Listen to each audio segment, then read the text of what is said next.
Hello दोस्तों, कैसे हो? आपका स्वागत है त्रिपाण स्टडी सेंटर में। आज जो हम करने जा रहे हैं ज्योग्राफी के चैप्टर, यानी ज्योग्राफी जो भूगोल है, ये अत्यंत महत्वपूर्ण चैप्टर होने वाला है, क्योंकि इसमें हम भूगोल के विषय में बहुत ही विस्तार पूर्वक चर्चा करेंगे। चलिए देखते हैं हमारा आज टॉपिक क्या है। उष्णकटिबंधीय एवं शीतोष्णकटिबंधीय चक्रवात। देखिए काफ़ी महत्वपूर्ण है। अगर आपने पढ़ा होगा उष्णकटिबंधीय वन और शीतोष्णकटिबंधीय वन, लेकिन यहाँ पर हम जो ये बात पे डिस्कस करेंगे कि उष्णकटिबंधीय और शीतोष्णकटिबंधीय जो है चक्रवात किस प्रकार के आते हैं, यानी साइक्लोन जो होता है इन क्षेत्रों में जहाँ उष्णकटिबंधीय वन है और शीतोष्णकटिबंधीय वन है, तो वहाँ पर चक्रवात का क्या जो है क्षेत्र होता है और क्या इसका महत्व रखता है। अगर इसी के अंतर्गत हम बात करें तो पहली बात यही आती है कि वायु राशि, यानी वायु की अपनी एक रूप होती है, एक सुंदरता होती है, तो ये काफ़ी महत्वपूर्ण बात रखता है। कहते हैं अगर वायु राशि की बात करें तो विश्व क्षेत्र में वायु मंडल की वह स्थिति जिसमें 36 दृष्टिकोण से तापमान और आर्द्रता में एक रूपता होती है, इसी को हम वायु राशि कहते हैं। यानी आप समझ गए होंगे कि वायु राशि किसे कहते हैं। विस्तृत क्षेत्र पर वायुमंडल की वह स्थिति जिसमें 36 दृष्टिकोण से तापमान और आर्द्रता में एक रूपता होती है, उसे हम वायु राशि कहते हैं। एक वायु राशि उस समय विकसित होती है जब वायु बहुत बड़े और लगभग एक सामान्य स्थल भाग या महासागर तल पर बहुत लंबे समय तक स्थिर रह जाती है। तो ये काफ़ी महत्वपूर्ण बात है कि एक वायु राशि उस समय तक विकसित होती रहती है जब वायु बहुत बड़े और लगभग एक सामान्य स्थल भाग या महासागर तल पर बहुत लंबे समय तक टिक के रह गया हो, जिसे वह तल के तापमान और आर्द्रता ग्रहण कर लेता है। देखिए अगर कोई महासागर के तल पर अगर रहेगा काफ़ी लंबे समय तक कोई चीज़ भी रहेगा तो जनरल सी बात है कि तापमान और आर्द्रता जो है स्वयं ही ग्रहण कर लेगा। वायु राशियों के प्रमुख सूत्र जो है प्रत्येक सामान्य दशाओं वाले उच्च अक्षांशों के ध्रुवीय प्रदेश और निम्न अक्षांशों के उच्च कटिबंधीय क्षेत्र भी होते हैं। अंततः वायु राशि दो प्रकार की होती है, तो ये जानना आपके लिए बहुत दिलचस्प रहेगा कि वायु राशि दो प्रकार के होते हैं। एक को हम ध्रुवीय वायु राशि और दूसरा को हम उष्णकटिबंधीय वायु राशि के नाम से हम संबोधित कर सकते हैं, यानी ध्रुवीय वायु राशि और उष्णकटिबंधीय वायु राशि।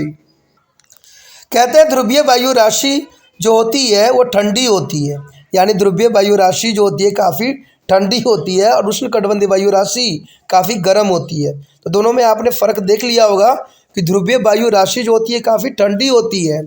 अगर बात करें उष्णकटिबंधीय वायु राशि की तो ये काफ़ी गर्म होती है। जब ठंडी वायु राशि गर्म वायु वायु जो है राशि एक दूसरे की ओर बहती है तब इनके जो है मिलन तल को जो है वर्तांग कहते हैं। यानी देखिए जब ठंडी वायु और गर्म वायु आपस में जब मिलते हैं तो इस कंडीशन को हम क्या कहते हैं, वताग्र कहते हैं। जब गर्म वायु राशि ठंडी वायु राशि के ऊपर चढ़ती है तो इसे बने हम वत्राग्र को जो है गर्म वत्राग्र कहते हैं। जब वायु ठंडी वायु राशि अधिक गतिशील होने के साथ गर्म वायु राशि के निचले से टकराते हुए गर्म वायु राशि को ऊपर उठने के लिए बाध्य कर देती है, तो इस स्थिति में शीत वर्तांग बनता है। यानी शीत वर्तांग का तल गर्म वर्तांग के तल से तीव्र होता चला जाता है। और कोई वायु राशि चाहे वह ध्रुवीय उष्णकटिबंधीय महासागरीय या प्रायद्वीपीय हो, जब वह किसी प्रदेश पर हावी हो जाती है तो यह मुख्यतः वहाँ के मौसम को नियंत्रित कर लेती है। तो ये काफ़ी महत्वपूर्ण बात यहाँ पर रखता है कि अगर ये वायु राशि जो है उष्णकटिबंधीय महासागरीय और महाद्वीपीय को अगर अपने ऊपर हावी होने देता है तो इस पे जो है इसका पूरा नियंत्रण हो जाता है, जो ये काफ़ी महत्वपूर्ण बात को यहाँ पर दर्शाया गया है। उसके पश्चात हमारे समक्ष है दूसरा पॉइंट चक्रवात। देखिए चक्रवात का इसमें क्या रोल होता है इसमें बहुत काफ़ी महत्वपूर्ण बात दर्शाया गया है कि एक विशिष्ट चक्रवात में जो है समदाब रेखाओं की व्यवस्था जो है दीर्घवृत्ताकार होती है और इसके केंद्र में निम्न वायु दाब होता है तथा पवनें जो है निम्न वायु दाब केंद्र की ओर चलती है। कहते हैं उत्तरी गोलार्ध में चक्रवात के भीतर पवनें घड़ी की सुइयों के घूमने के विपरीत दिशाओं में चलती है और दक्षिण गोलार्ध में घड़ी की सुइयों के घूमने की दिशा को अनुरूप ही चलती रहती है। यानी चक्रवात दो प्रकार के होते हैं, एक होते हैं शीतोष्णकटिबंधीय या इसे हम मध्य अक्षांशीय चक्रवात भी कह सकते हैं, और दूसरा जो होता है उष्णकटिबंधीय या निम्न अक्षांशीय चक्रवात। तो ये काफ़ी महत्वपूर्ण बात को यहाँ दर्शाया गया है कि चक्रवात एक विशिष्ट चक्रवात में समदाब रेखाओं की जो व्यवस्था दीर्घ अवधि काल में होती है और इसे केंद्र में निम्न वायु दाब होता है तथा अपने जो है निम्न वायु दाब केंद्र की ओर चलती रहती है। उत्तरी गोलार्ध में चक्रवात के भीतर जो है पवनें घड़ी की सुइयों के घूमने की विपरीत दिशा में चलती है। देखिए यहाँ पर जो है क्लॉकवाइज नहीं चलता है, एंटी क्लॉकवाइज जो है चलता है, यानी सुई के घूमने की विपरीत दिशा में चलती है और दक्षिण गोलार्ध में घड़ी की सुइयों की घूमने की दिशा को अनुरूप चलता है। यानी दक्षिण गोलार्ध में देखा जाए तो ये जो होगा क्लॉकवाइज रूप में रोटेट करेगा। तो चक्रवात दो प्रकार के यहाँ पर दर्शाया गया है जो कि काफ़ी महत्वपूर्ण है। एक तो है शीतोष्ण कटिबंधीय मध्य अक्षांशीय चक्रवात और दूसरा जो है उष्ण कटिबंधीय या निम्न अक्षांशीय चक्रवात, जो कि काफ़ी महत्वपूर्ण यहाँ पर बात आता है। अब देखिए इसी बात को दर्शाने के लिए यहाँ पर जो है डायग्रामेटिक समझना काफ़ी इंपॉर्टेंट रहेगा कि उत्तरी व दक्षिण गोलार्ध में चक्रवात और जो है प्रति चक्रवात संबंधित वायु व्यवस्था किस प्रकार है। तो यहाँ पर आप देख सकते हो, यहाँ पर 4 डायग्राम दर्शाया गया है। एक जो है दक्षिणी गोलार्ध दिखाया गया है और एक जो है उत्तरी गोलार्ध। देखा जाए तो दोनों में सेम कंडीशन ही दर्शाया गया है।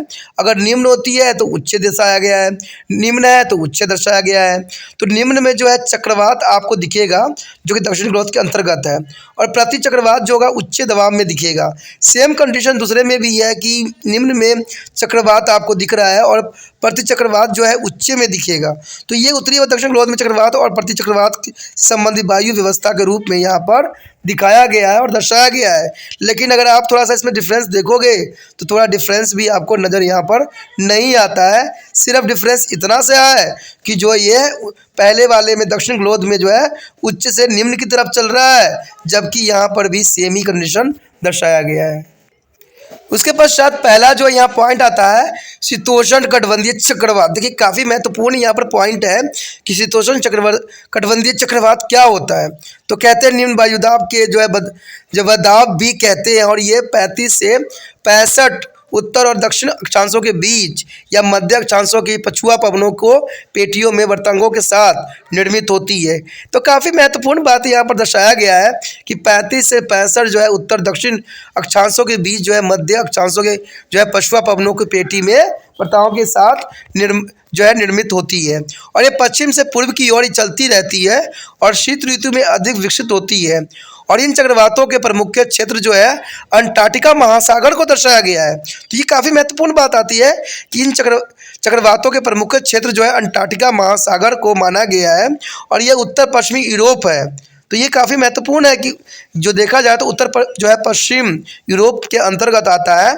शीतोष्ण कटिबंधीय चक्रवात का विस्तार बहुत अधिक है और इनकी मोटाई जो है 9 से 11 किलोमीटर मापी गई है। देखिए 9 से 11 किलोमीटर होना एक स्वाभाविक बात नहीं मानी जा सकती है क्योंकि इसकी मोटाई 9 से 11 किलोमीटर है और छोटे और बड़े व्यास की करामात जो है 1040 से 1920 किलोमीटर तक होती है, जो कि काफ़ी महत्वपूर्ण बात है। यानी इसकी व्यास देखा जाए छोटे और बड़े का तो छोटे का जो है 140 है यानी 1040 है, ठीक है, और बड़े का व्यास जो है 1920। तो काफ़ी महत्वपूर्ण है। देखिए काफ़ी डिफरेंस देखने को मिल रहा है आपको यहाँ पर जो है 880 का डिफरेंस देखने को मिल रहा है। यानी छोटा जो है 1040 है और बड़े का व्यास जो है 1920 है किलोमीटर तक ये फैला है। ऐसे प्रत्येक चक्रवात के पीछे उच्च वायुदाब का प्रति चक्रवात होता है और चक्रवात में बादलों से घिरा आकाश और फुहारा जैसा वर्षा की जो है मौसम जो है दर्शाए गए दिनों तक रहती है। यानी देखा जाए तो इसके अंतर्गत चक्रवात में बादलों से घिरा आकाश हमेशा आपको नजर आएगा और फुहारे जैसा वर्षा की जो है मौसम दशाएं कई दिनों तक आपको बना हुआ नजर आएगा। परंतु प्रति चक्रवात के मौसम शांत, धूप वाला और शीतलहर से युक्त होती है। तो ये काफ़ी महत्वपूर्ण बात है कि प्रति चक्रवात के मौसम जो होते हैं बिल्कुल शांत होते हैं और धूप भी खिला हुआ होगा और शीतलहर से युक्त, यानी शीतलहर भी उस समय चल रहा होगा जैसे दिसंबर में शीतलहर चलती है। यदि हम अगले पॉइंट की बात करें तो ये है उष्ण कटिबंधीय चक्रवात। तो कहते हैं ऐसे क्षेत्र में बनते हैं जहाँ उत्तर पूर्व और दक्षिण पूर्व जो है समगामी पवनें मिलती है। इन क्षेत्र को अंत उष्ण कटिबंधीय जो है विसरण क्षेत्र यानी ITCZ कहते हैं।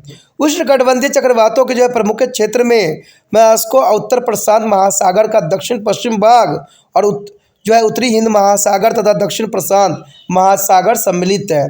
कहते हैं उष्णकटिबंधीय चक्रवात जो है शीतोष्ण कटिबंधीय चक्रवात से कई बातों से भिन्न होते हैं और इनमें शीतोष्ण कटिबंधीय चक्रवात के सामान्य जो है सुस्पष्ट गर्म तथा ठंडे वर्तमान नहीं होते हैं, क्योंकि अंततः उष्णकटिबंधीय अभिसरण क्षेत्र में तापमान सब जगह लगभग एक सामान्य ही होता है। तो ये काफ़ी महत्वपूर्ण बात है कि उष्णकटिबंधीय अभिसरण क्षेत्र में तापमान सब जगह लगभग एक सामान्य ही होता है।